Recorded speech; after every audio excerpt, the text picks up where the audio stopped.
I'm Chad. And I'm Cheese, and we are the Chad and Cheese Podcast. Our podcast covers news, startups, AI, automation, programmatic, and all the things the kids are excited about. and then we drown it with a healthy dose of snark, attitude, and four-letter words. Subscribe to the Chad and Cheese Podcast today, wherever you listen to your podcasts. There's already been plenty said and talked about and discussed about this concept of, is employer brand a function of recruiting? Is it a function of marketing? Is it a function of comms? Is it something else? And this will undoubtedly inadvertently throw some fuel on the fire, and it's not really trying to do that. What I'm trying to do is talk about this idea that if you own your employer brand and you do a great job, and you're going to do a great job, part of what your job is going to be getting to know every little piece and bit of the company, because every single employee, every single part of the company influences and shapes your employer brand.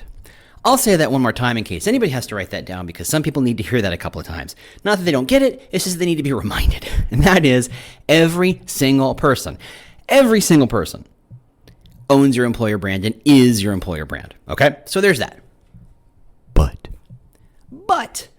which, by the way, my daughter's favorite word. But, and yes, with two T's. But... This is going to be a winner. But you definitely didn't treat your recruiters as special. You definitely do. Because the first solution employer brand solves, the first problem you solve with employer brand is your talent attraction problem. It's not the only one. It's not the last one. But it probably, or if not, what the heck, I'm going to own it. Certainly is the first one. Nobody calls employer brand to talk about retention. Not until they've solved the attraction problem. I mean, yes, employer brand can impact retention, but if you have a retention problem, you go 7 other ways first before you ever think of employer brand. Don't worry about it. You got to deal with your recruiters. In fact, dealing with them is not the right way. You have to see them at the front line for communicating your employer brand messages to a world that is completely indifferent to you and to some extent to your company.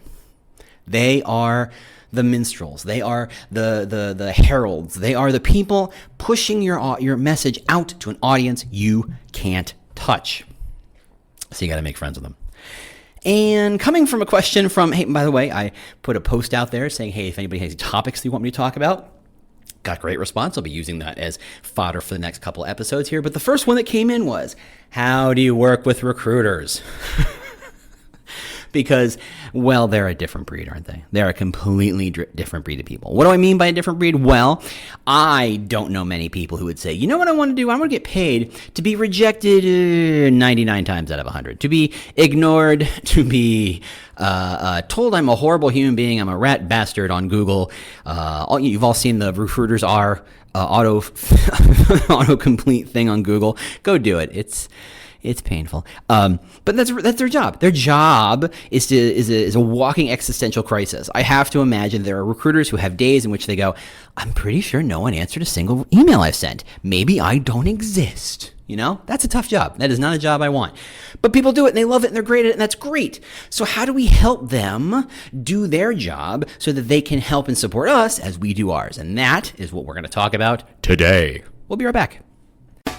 Welcome to the Talent Cast, the world's most caffeinated employer brand podcast. I'm your host, James Ellis, and I've been doing employer brand for years now, and I absolutely love the industry. I love how it's growing, I love how it's changing, and I've tried to do my part to elevate the concept, to get everybody to understand the power employer brand can have in hiring, attracting, and retaining talent. So we try to really focus on driving home the idea that this is a calling and a craft. It's a lot of getting your hands dirty, but it's also a lot of big strategic thinking. And that's where we kind of live, that kind of Venn diagram, the intersection between the big ideas and the getting the details right. So we talk a lot about employer brand and how to do it right and how to think about it and how to look at your problems in a whole new way. Ready to rock? 1, 2, 3, let's go. Hey, how you doing? James Ellis. So this is the third time I've recorded this week. I have had technical problems, most of which dealing with a little a plug-in thing to my Mac so you can plug other things into it, and it apparently sucks. So there you go. Housekeeping, yes, if you like employer brand type stuff and you want more information on employer brand and want to stay up to date, the newsletter is what you want. It is completely different content than this. So go enjoy it. It's employerbrand.news, or just click on the link on the show notes. Otherwise, if you want to grab me for 15 minutes and ask me anything, challenge me, ask for an opinion, show me your EVP and ask for, get my reaction. I don't know. I'm here to help. Just grab, again, link in the show notes, grab 15 minutes and I'm all yours. Here we go. Okay, so let's talk about recruiters. Yeah, recruiters are a very different breed. Now, some of you, and let's just go ahead and be simple, half of you are former recruiters. You're former recruiters who decided that you had a more strategic viewpoint on recruiting than recruiters are really expected to have, and you moved over to this wonderful world of employer brand. Not better, not worse, different. Some of you, like me, half of you like me, are marketers who realized that recruiters need a lot of help in the marketing and the branding. And that's fine. This is not, I'm just pointing that out because to a lot of people, working with recruiters is like dealing with a different species. It's a different animal. It's a different beast. And they need to figure out how to do that. So I wanted to put together kind of a step-by-step guide to working with recruiters better, more effectively, more usefully. How do you get them on your side? You are going to want them to help you do your bidding, to push your messages out there, to use the material you have written. Otherwise, it's just sitting on a deck or sitting on a shelf or sitting collecting dust, or you turn into a poster where everyone ignores it and wah. That's no fun. You need people to help you activate it. So this is how I would do it. So here we go. Step 1. Figure out your recruiters. Who are they? Where do they sit? Who do they work for? Who do they work with? How do they spend their time? If you have a chance to move your desk over by the recruiters, do it. Do it. Just by osmosis, be by the recruiters. Do not separate yourself away from the marketers. Spend at least a day or two every week being by the recruiters. Listen to their conversations. Listen to their phone calls. Listen to their challenges. Listen to their, let's call it water cooler talk, right? The things they complain and vent about. If you are not being invited to their likely weekly meetings, make that happen. Go do that. Go get yourself invited to their weekly meetings. And when you get invited, just simply sit in the corner. Just simply be a fly on the wall. Don't add anything. Don't say much. Just kind of be and listen, absorb, understand what their challenges are. Because until you understand how they live their lives, you got no shot. Of getting your work used. For whatever reason, I don't know why, but for some reason, recruiters are special in that they really do not want to listen to anybody who is not a recruiter. I've literally watched a new vice president of talent acquisition be told, we don't have to listen to you until you've actually worked a rec. And they browbeat her into working a rec from soup to nuts just to see. Now, there's validity into saying, yes, I understand your jobs. I understand the process and the hard parts and the good parts and how hard it is to work a rec. I get that. But for them to have forced their new boss to do that blows my mind. But anyway, here we are. So if you can get a chance to, and for whatever, and because of that, recruiters really don't want to listen to you. You can't, it's the whole, Kanye, you can't tell me nothing, right? Until you've walked a mile in my shoes, you can't tell me nothing. And here you are, employer brand, boy or girl, going to try and tell them stuff, and it's really hard to do. So unless you feel like working some recs, and I'm going to guess you're busy, don't do that. But you need to be in osmosis. Now, in being in the in-osmosis mode, when you're listening and absorbing and understanding everything they do and all their challenges and all their issues and all the things that worry them and blah, blah, blah, keep them up at night and all that good stuff, listen, there are going to be at least one and probably closer to 3 things that you can make their lives easier with. That was not a perfect sentence because I ended with a preposition. But there are lots of ways you're going to be able to make their lives easier. Now, for me, and my guess is that the easiest one to hit is to write job postings for them. No one likes to write job postings. No one likes to write job postings. And so, and Frank, a lot of companies, it's a bit of a gap. Who writes the job postings? Is it the HRBP? Is it the recruiter? Is it the hiring manager? Is it somebody from marketing? I don't know. Or is it a hodgepodge of 4 different sources and a similar job posting you stole from another company? You've all done it. Don't lie. I have too. And consequently, I don't know, maybe job postings suck because of it. You think? Anyway, but there's your first project potentially. Go write a job posting. Go listen to what the big challenges are. Go find a job that your recruiters are recruiting on a regular or semi-regular basis for. It is a hard-to-fill job. It is a recurring opening. It is something. Don't solve the problem once. Start thinking and go listen to the podcast where I talk about how to write better job postings now. It's about a year ago. I don't know. Go listen to that and realize that it's very easy, maybe not really easy, but pretty easy, to write a modular job post. And what you want to do is look at this opening and say, okay, I have this theory, I have these concepts in mind of why people like to work here and what this company is offering and what the EVP might be. Whether it's formal or not, I don't know. But I have these ideas of why people should want to work with them. And I'm going to start writing a job posting in which I thread those ideas into the job posting. Not conceptually, but using actual words that humans use, right? If it's about, this is a place where you're going to learn, and that's your whole EVP, it's about this is a place where you're going to learn and develop, great. How do you express that? How do you express it to this job posting, this person who you have to envision to say, what kind of development and training is this person going to want to get? What is going to excite them about this job? It might not be salary, it might not be logo, it might not be prestige, but it's going to be this thing about training, so how do I make it real? That was a long sentence I had. Okay, write it out. Now, I follow my model. Like I said, it's in the podcast. Go steal it. Feel free. Is that I write that first paragraph or two about the company. What is the dent in the universe it is trying to make? What is the change in the world it is trying to support? Explain that and thread in those EVP messages, right? If it is all about training, talk about as this company is doing this, we expect all of our people to grow with us and develop themselves as we develop each other. I don't know. I'm making stuff up. I don't know what your company does. Those are the messages that make it very clear what you're offering. Now write more of it. Take the bullet points that you grabbed from the existing job posting, rewrite them so they sound like actual English human beings wrote them. Put them in, maybe write a paragraph about the culture. Again, leverage your EVP thinking, put the words in there, thread it through. Don't be ham-fisted with it. Don't grab the wiffle bat and smack people in the face with it. Just start to plant the seeds because as we all know, having read the job postings, interesting and interested people will start to do more research and they'll go places, hopefully places like your career site where you have already put those seeds and started to fertilize those seeds, right? You're going to start planting the seeds of this is all about development, and you're going to talk about development on the career site. You're going to talk about development in the social, right? You're going to get to that, but that's the goal. Start here. Now, shocking though it may sound, if you write this job posting and hand it to the recruiter, don't be surprised when the recruiter goes, what do I do with this? You're the recruiter. Aren't you supposed to do with that? Aren't you supposed to know what to do with a job posting? Isn't this your job? But the truth is most recruiters, since they don't know you very well, and since they aren't best friends with you, and since you're not a recruiter and they don't have to listen to a damn thing you have to say, their first, instinct, for lack of a better word, maybe to say, what the heck is this? And what am I supposed to do with this? They're just pushing back because they've had lots of smart people and good-hearted people come to them and try and tell them, here, I'm going to make your life easier. And in their experience, generally, most of those people are gone in a week. You all seen that Parks and Rec episode where Chris Traeger is the new office manager, a new city manager, and he implements all these changes, and Ron Swanson talks about this is the best part when a new manager shows up and they want to try and implement changes, and a week later they all go back to normal, right?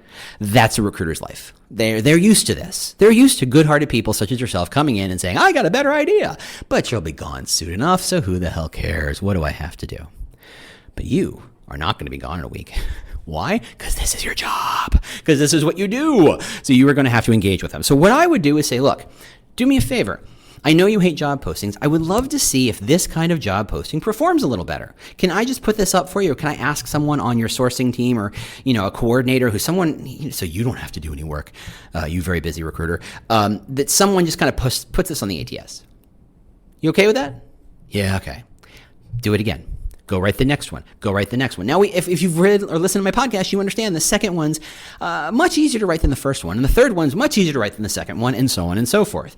That as you do them, they become easier. You start to reuse content. You start to reuse that company paragraph and the culture paragraph over and over and over again. And it may take a couple weeks, but you're going to start to realize that you have taken over a good swath of the ATS job postings. That a lot of it has your language.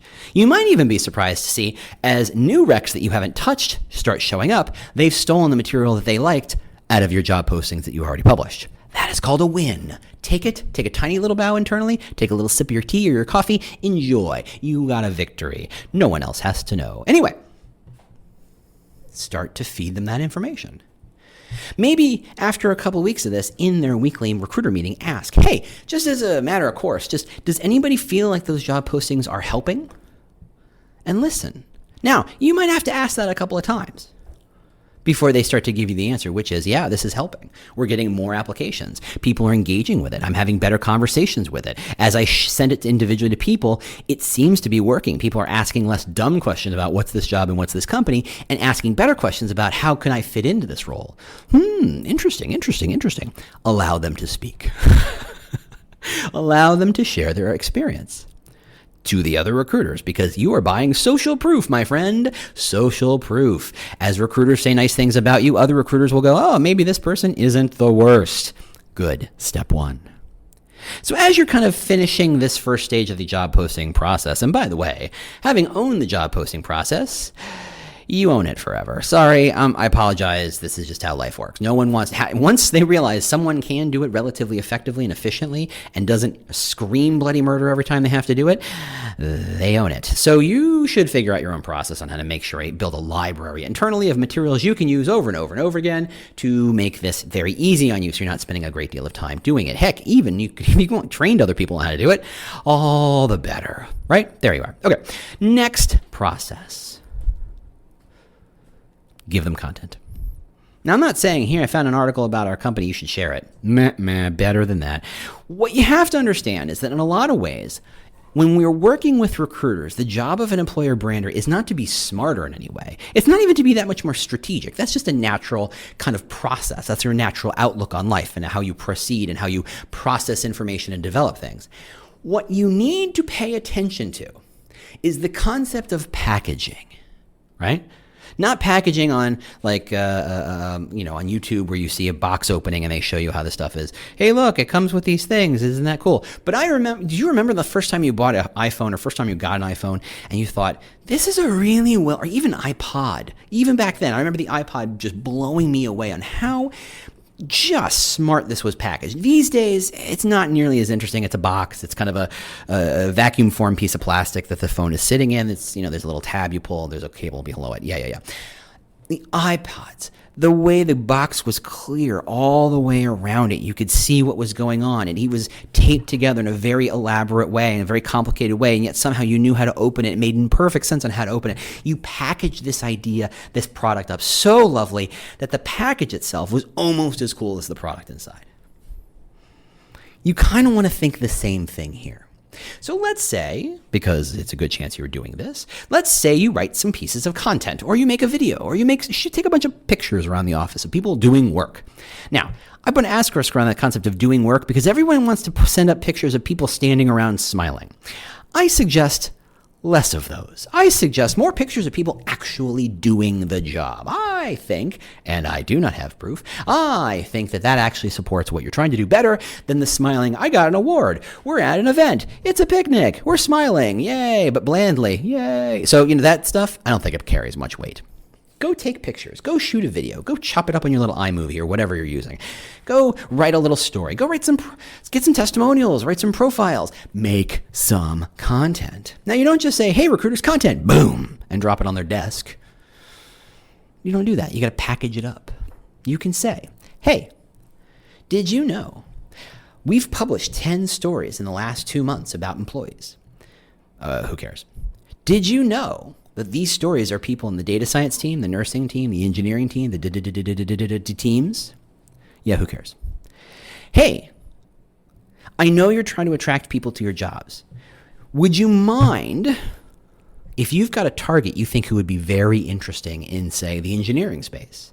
Rather than just send them the job posting, what if you sent them this email, which you've pre-written, see packaging, with a link to a story about someone else who works here, and just say, thought you might appreciate it. You just kind of share that piece of information. So instead of sending out the job posting, you're sending them something valuable and interesting about what it's like to work here in someone whose language they completely understand.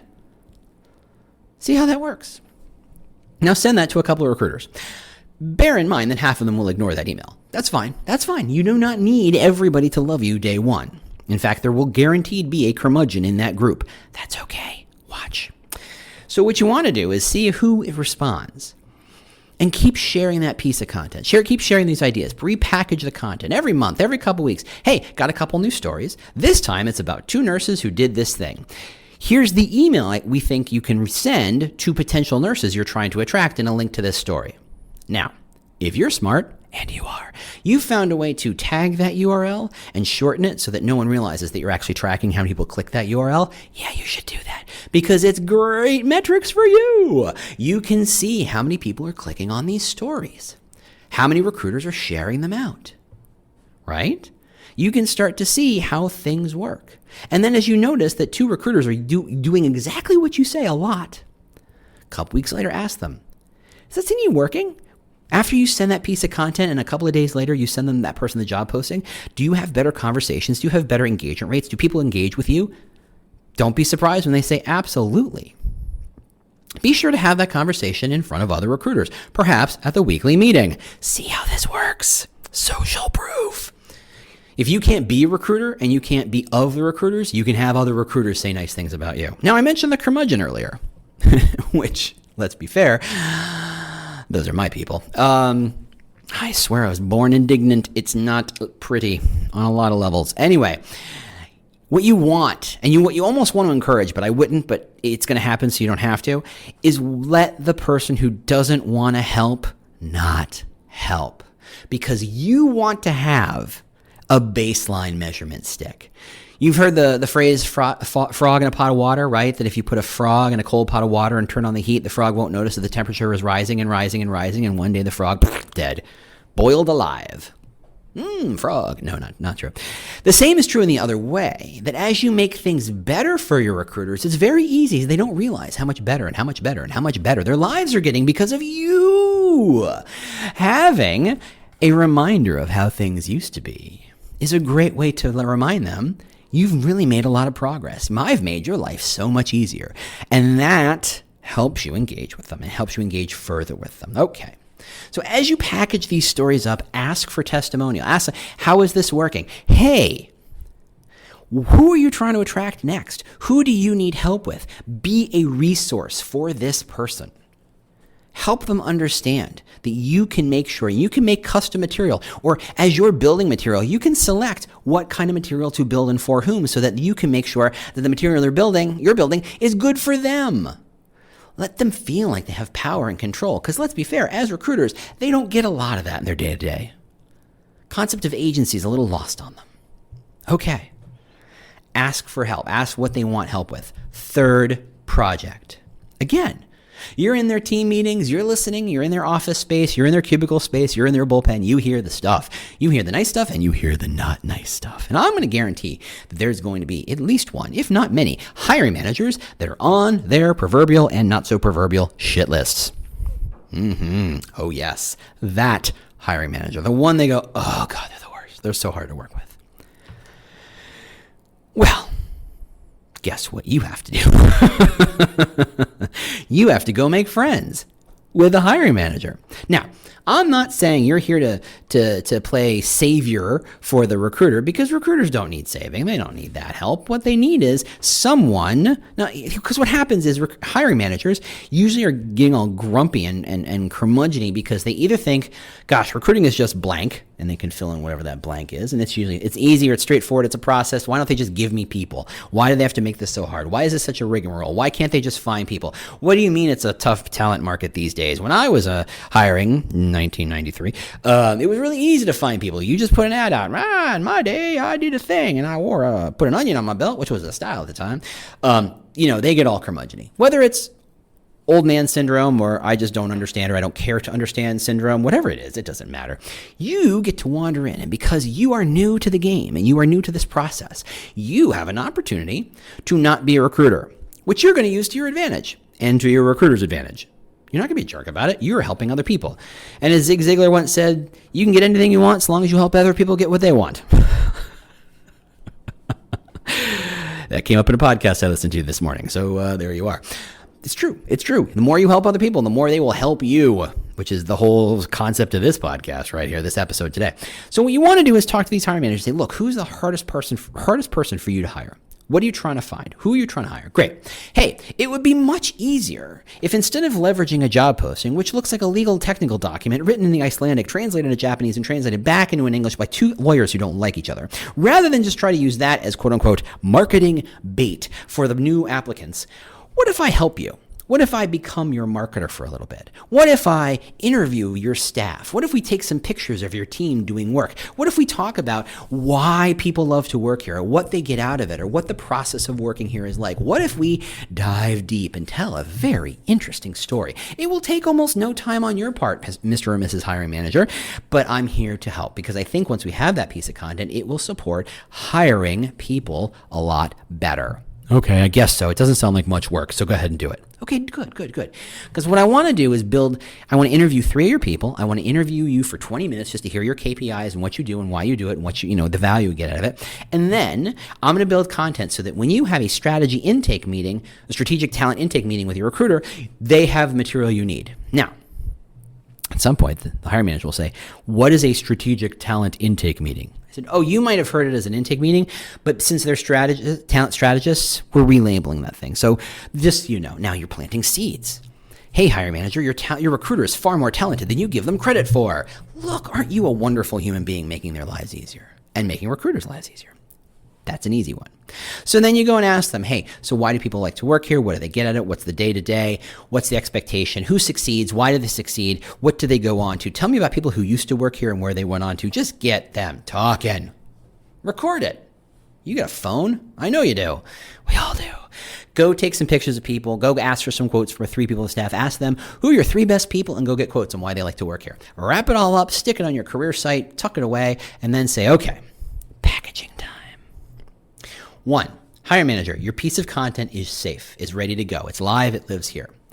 Please send this email, look at your packaging. Please send this email to all your staff so they can see this content and this email will encourage them to share it on their social media. Oh, interesting. Organic social reach. How fantastic.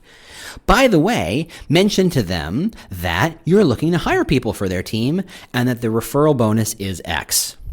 And here's the link on how to send people referrals. Oh, look at this. You're just building a pipeline for this hiring manager, and they've done almost no work whatsoever. And then you go and send that email, and hopefully the hiring manager has enough wherewithal to send it to their team, and then some of them put it on Facebook and Twitter and wherever the heck they want to put that stuff. And maybe 1 or 2 of them think of a referral candidate potentially they could send over. And then you send to the recruiter, hey, I know you hate working with blah, blah, blah, blah, blah, but I just built this piece of content and sent it to them. They're going to share it out to all their people so that we can get some extended reach. And by the way, I reminded them that the referral is valid and it's this much dollars and you should expect some things. I hope this makes a difference in your talent pipeline. Let me know how I can help. By the way, if you find candidates you think are interesting, be sure to send that same piece of content. Look at you making lives easier, solving problems that recruiters are having a tough time cracking. Look at you building content that's going to last for years. Look at you building relationships with candidates and recruiters and hiring managers and leaders who are going to help you. And what happens is the magic of this process isn't just that you solved a problem once, but that somewhere that hiring manager is going to have a lunch or a meeting with other hiring managers and they're going to say, you know what? Something going on over there, but those recruiters are really on it because they just found some great people for my candidates. I think the fact that we have a piece of content is really helping. And all the other hiring managers are going to say, what are you talking about? What piece of content? I didn't know anything was changing over there. I still have problems getting my recs filled, blah, blah, blah, blah, blah. And suddenly you have an advocate for what you do. Now, short term, I'm sorry, because now you're going to have to build content for all those other managers who are like, I want content too. But long term, that's a win. That's what you want. You want people to want you. You want people to want that. And at the same time, make sure you package and communicate back to the recruiters. Look at all this content. Look how I'm helping you relaunch your relationship with these hiring managers. By the way, when you send that intake meeting, title it Strategic Talent Intake Meeting, because that way they see you as better and blah, blah, blah, blah. All that stuff. This is how you help recruiters. This is what they want. They may not know that this is what they want because most recruiters are really good at being very transactional. They see the problem in front of them. They solve the problem in front of them. They crack that particular nut, but they very rarely get a chance to step back and say, gosh, how do we make sure that nut never happens again? How do we make sure this problem is never something I ever have to worry about again? Because that's your job. Congratulations. I mean, among the 17 other jobs you have, but this is how you get recruiters on your side. Now, again, you're not going to get them all on your side, but you don't need them all on your side. You need enough that they engage with you, that they share your content, that they answer your questions, that they give you the insight on the problems and challenges that everyone's facing, that you have advocates internally. That's what you're looking for. That's what you want. Because you're going to reach out to them and say, okay, we've built all this content. We want to launch it. I need your help to launch it. Hey, here's a good one. Build a page. If you're building profiles about your staff, why are you not building profiles about your recruiters? Now, when I say profiles, I mean a nice, pretty picture of them that may be semi-formal or semi-professional, or maybe you just have a decent phone and you took a picture and you know how to use that phone. But also it's friendly, it's goofy, it's pictures of them working, it's pictures of them at the office being silly, and by silly, we all mean drunk. But it's also, hey, this person, worked these companies and they generally tend to recruit for these kinds of roles. This is a technical recruiter and they only look for coders. This is an accounting recruiter and they only look for people with fintech experience, blah, blah, blah, blah. This is how they like to be communicated with. These are the kinds of, hey, here's a list of roles in the ATS right now that are open that she would love to talk to you about. Send that, build those pages so they're automatically dynamically generated from content and jobs from the ATS, right? Build that page. Then, having built that page, take that URL, shorten it, make it nice and simple, yourdomain.whatever/recruiter's name, something simple, right? And say, hey, you should put this inside your email signature so people know who you are and it helps support you. Hey, you should put this on your LinkedIn. Hey, you should put this on your communication. Hey, you should just put this everywhere to make sure people have an easy way to reach you and learn about you, and you have a chance to teach other people how to work with you. Now, at first, recruiters are going to say, why would I need that? But again, you don't need them all. You just need a few. You just need one. In this case, you just need one to say, yeah, that sounds interesting. Let me try that. And let them talk about it. Let them talk about how the process was painless. Let them talk about how people are looking at it. Heck, you're going to have Google Analytics on this site. You tell them how many people look at this stupid page. You tell them how many people click the email link on their email signature. You tell them how work that they did almost no work to do is generating an impact. And you'll find that the line forms to the left. Just saying. So that's how you work with recruiters. The bottom line is you give and you give and you give, and eventually you're going to get. You help people get what they want, they will help you get what you want. You will build that army of allies and supporters, people who will do the things you need them to do, to be the voice of the company where you cannot be that voice of the company, for them to augment and amplify the messages that you are building, for them to listen to you when you say, look, we're doing a new launch of an EVP and this is how it's going to matter. And these are the words you're going to start to see. And these are the words we're going to use. And they're going to listen to your crazy ass ideas, crazy to them anyway, that how do you extend this employer brand? And that's how you build the relationships and get them to work with you. You give, and then you give, and then you give, and eventually you're going to get. That's how you work with recruiters. Thanks so much for listening. As always, if you have, I'll put a link to that LinkedIn post I had about, hey, who's got an idea for a podcast episode? If you've got an idea and you don't want to just email it to me or tweet me or whatever it is, put it there. I look at that too. Thanks so much for listening. Thanks for sharing. Thanks for reviewing. Thanks for rating. Thanks for being you. I'll talk to you next week. Bye. This has been an episode of the Talent Cast, part of the Evergreen Podcast Network. If you'd like to get in touch with me, a couple ways to do that. Obviously, there's Twitter at The War for Talent. You can go to the podcast website at thetalentcast.com. If you'd like to stay up to date on the news of this industry and what's going on, just go to employerbrand.news and sign up for the email newsletter with lots of news and links to other places. If you just want to connect with me on LinkedIn and just say hello or let's just talk, that's linkedin.com/in/thewarfortalent, or I bet if you just search for James Ellis, I pop up pretty quick. Otherwise, if you have any questions, concerns, considerations, ideas for podcasts, holler at me, let me know what's going on. Thank you if you've shared it. Please share if you haven't. Rate us, review us. I love all that stuff. It really does help kind of keep the message going and get the message out there. Thanks again, and we'll see you next week.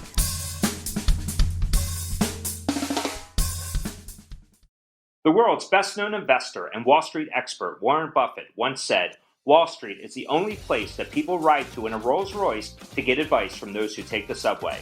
Mr. Buffett's quote is remarkably accurate, but how many people would rather receive advice from him than someone simply guessing? Welcome to Buy, Hold, Sell, your single source for Wall Street knowledge and profitable guidance. Please join me, Todd Schoenberger, and fellow trader Tobin Smith, as well as host Veronica Dudo, for a podcast known to move the needle for investors. Tobin and I are seasoned Wall Street executives with deep investment experience, and we are prepared to share our advice to those who choose to listen. Download Buy, Hold, Sell today on the Evergreen Podcast Network or your favorite podcast channel.